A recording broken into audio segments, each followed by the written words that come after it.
A time, in a land of forests and castles, there lived a poor farmer and his kind-hearted wife. They had everything but one thing they truly desired: a child.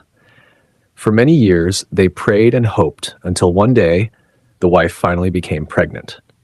Behind their small cottage, there was a high wall that enclosed a beautiful garden full of herbs, fruits, and flowers.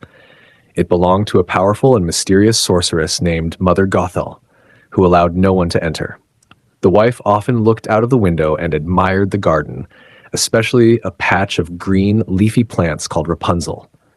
The moment she saw it, she craved it so badly that she could think of nothing else. She grew pale and weak from longing. "If I don't eat some of that Rapunzel," she told her husband, "I fear I may die."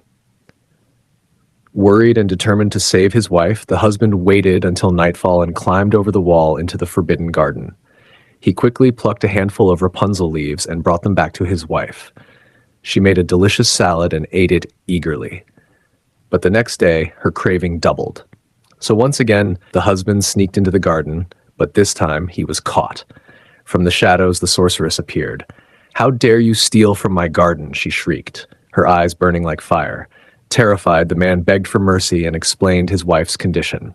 The sorceress paused, then said coldly, "You may take as much Rapunzel as you like, but in return, you must give me your child when it is born." The man was horrified, but out of fear and desperation, he agreed. When the baby girl was born, the sorceress appeared immediately, named her Rapunzel, and whisked her away. She raised Rapunzel as her own, hidden from the world. When the child turned 12, the sorceress locked her inside a tall tower deep in the heart of the forest.